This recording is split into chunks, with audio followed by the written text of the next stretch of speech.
I started skateboarding when I was a little kid in elementary school, sort of at the end of it, getting close to going to middle school.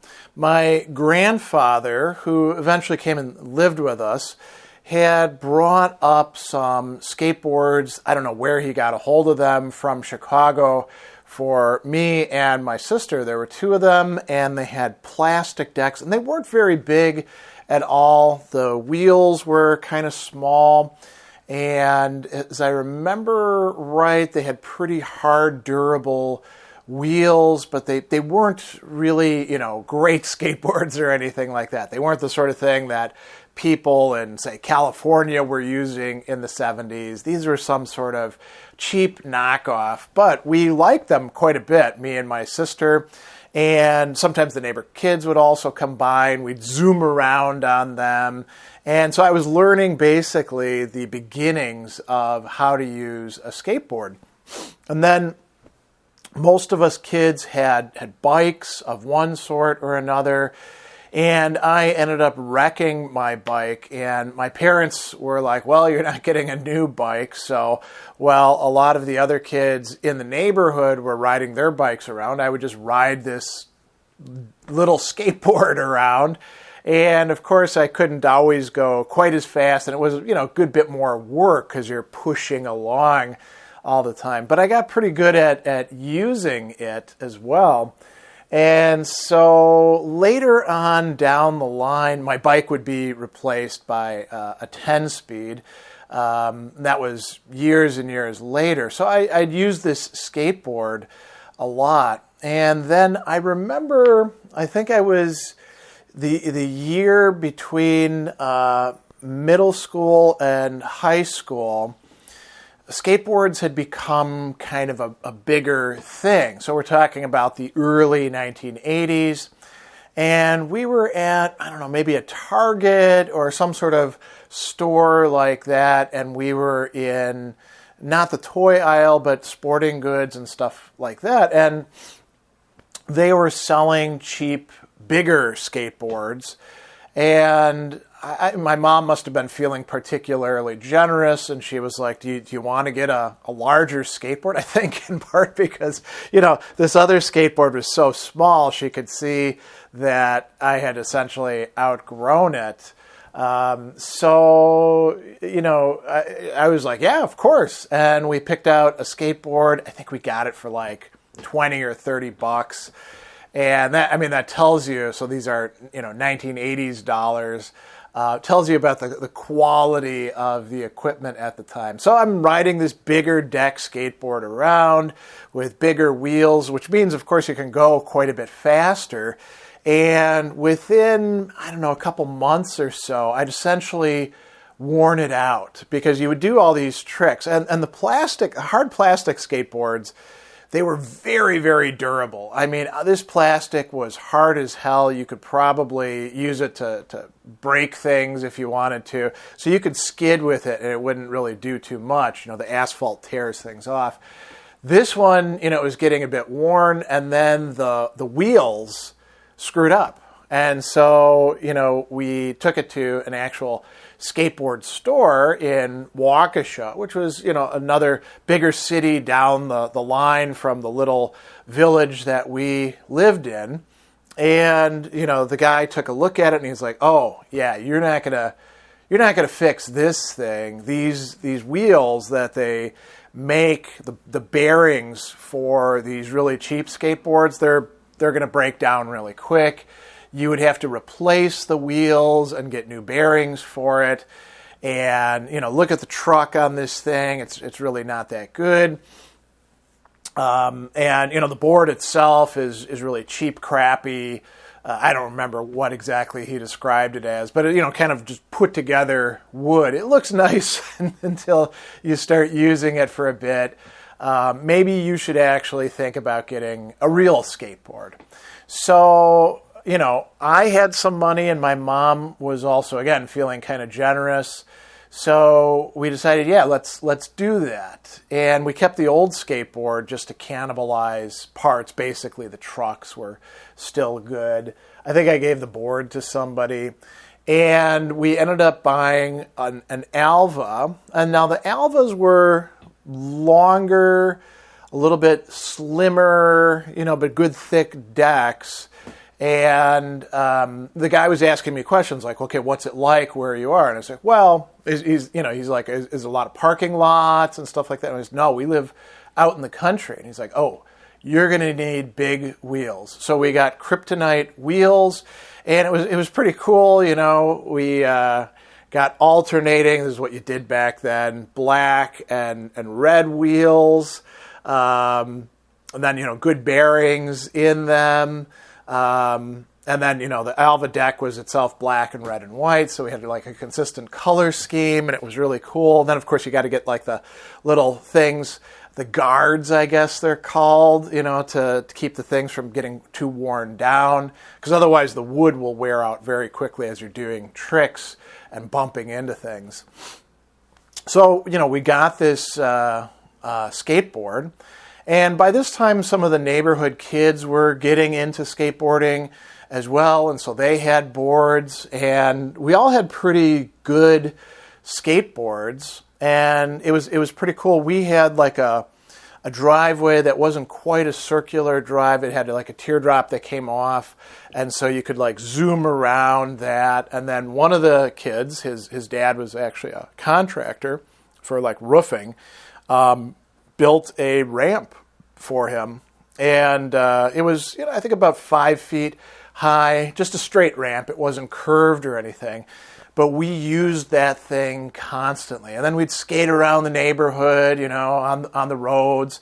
Must have been kind of a pain for the adults, and we'd go up on top of the hill and skate down the hill, and oftentimes crash. I actually got injured one time. My mom was like, I'll pull you behind the car, and she didn't quite realize that those wheels, being small, they're going at incredibly fast rates of rotation, RPMs, rotations per minute, and you go fast enough, and the bearings will actually like lock up. So I ended up, getting dragged, and we had lots of other injuries as well, doing skateboarding, because we didn't wear helmets, we didn't have pads. It was the 1980s, I think there may have been a few kids in the cities who had that sort of thing, but we didn't have that. And what we would do like all summer long, and also during like days off, really until snow would fall and then you couldn't skateboard anymore,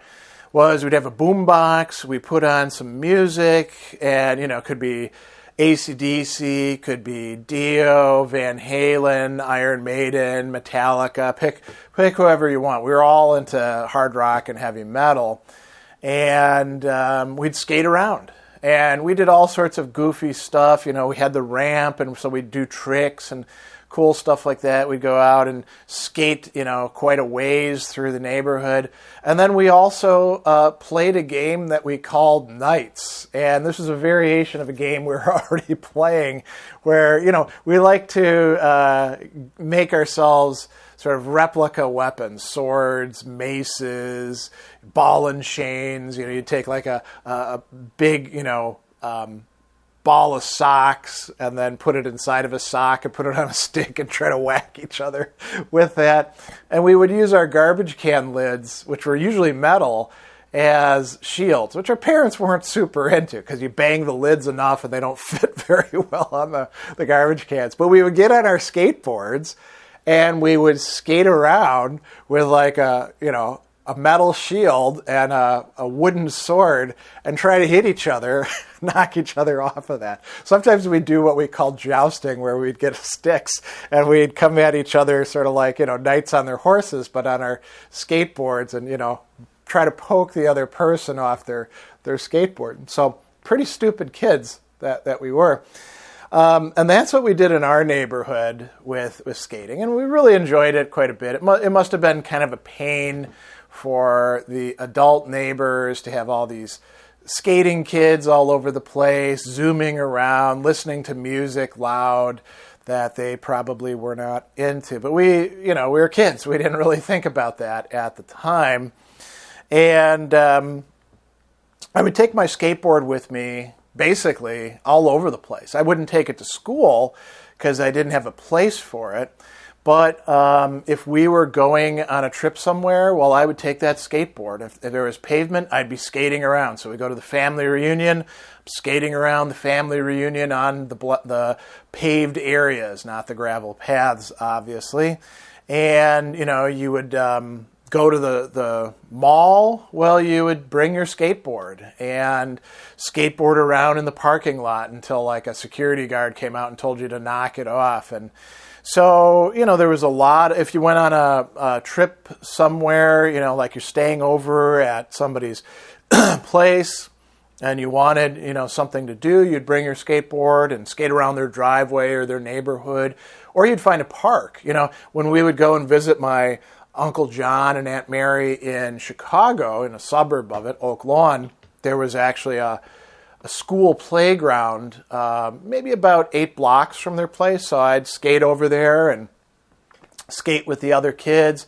And one of the things that I noticed that's really quite interesting that had to do with musical culture on the one hand, but also with skateboard design on the other hand, there were different, I won't call them cliques, but different ways in which people would put their skateboards together for their environment. And there were also like different kinds of music that people would listen to. So skateboarding in southeastern Wisconsin was particularly associated with punk and hardcore music, which, there's some overlap with heavy metal, but also, distinctions. I came up at a time when the older kids would actually get into fights, the punks against the metalheads, and beat the crap out of each other. Really, by the time that I was a teenager, that had kind of gone by the wayside, and punk kids and metal kids would hang out together. And there was, some overlap in interest.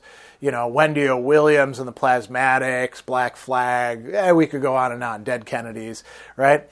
So it was interesting because I'd meet other kids who had skateboards, and if they lived in the city, instead of having a smaller board with bigger wheels, which was great for like going long distances, what they would have were bigger decks, bigger boards with smaller wheels. Sometimes their wheels would be half the size of the wheels that I had on my skateboard. And why did they have that? Because they weren't going very long distances. They could walk to wherever they wanted to be. And the smaller wheels they made it a bit easier to do certain kinds of tricks. And so that was, you could say, the orientation. So, sometimes my mom would have to go into Waukesha. She worked there at a couple different places, and I'd ride in with her. This is mostly in the summer, and then I would bring my skateboard and skateboard around and run into some other kids who were skating, and we'd all skate together. But they could do things that I couldn't do, and I could do things that they couldn't do because of the boards that we had and the way that they were designed. And if I had my boombox, I might be playing Iron Maiden or Judas Priest or somebody like that, and they might be listening to something very different. I would occasionally run into some metal skaters, sometimes who would clue me in about bands that I didn't know about. For example, one of them had a tape of Gog Magog, this super group that didn't make it back in the mid 80s after Paul Di'Anno was kicked out of Iron Maiden and joined up with some other guys, right? And so it was kind of a cool thing. You get exposed to other people. Of course, we dressed different. The punk kids, the hardcore kids had their bands that they would have shirts of and how they would dress, and then we had other things like wearing the shorts. They had like a distinctive style to them that we didn't pick up on, and we just wear jeans or shorts, whatever we were going to wear. So that continued on, and we ended up moving to Waukesha, and then I ended up going into the Army, and obviously I didn't skate while I was in the Army. I had too many other things going on. And by the time that I came back and I was getting ready to go to college, I really wasn't into skateboarding anymore. I had a 10-speed bike. If I needed to get around places, I would ride that or I would walk.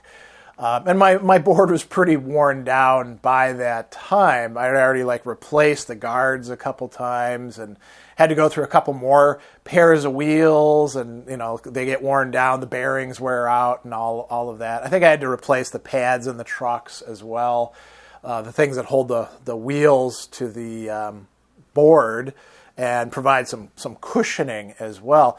So I ended up giving my skateboard to my little cousin Christopher, who is 9 years younger than me, and he had it for a while. They lived in Indiana on the compound that I've talked about in other videos, storytelling about the compound, Chez Lemre's down there. I'll put a link to that down in the video description. And the last thing that I'll mention, nobody actually taught me how to use a skateboard. And I think actually my mom and dad and grandparents were kind of surprised by how quickly I took to it and was able to use it very well. My sister never got really good at it, but I don't think she put in that much time. And without realizing it, I ended up adopting what was called goofy foot. So most people skate with, 1 foot forward, and then you push with the other foot and you put it in the back so you can control things and lean, and you can use it to do, spins and all the other things that you're going to do.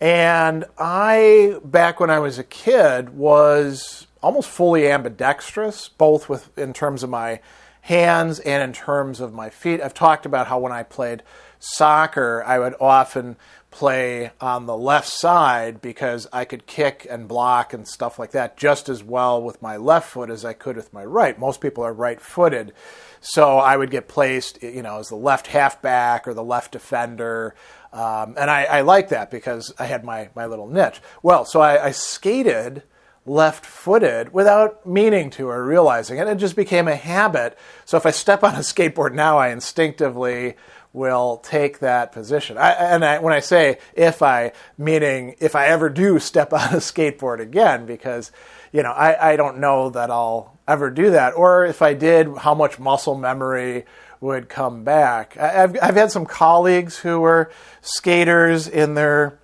30s and 40s, but they were all kind of hipster types, so I was not very into hanging out with them. So I never took it up again. But it was a lot of fun when I was a kid, when I was, a preteen, a teenager, even, a little bit in my early 20s and before I gave up my skateboard to Christopher.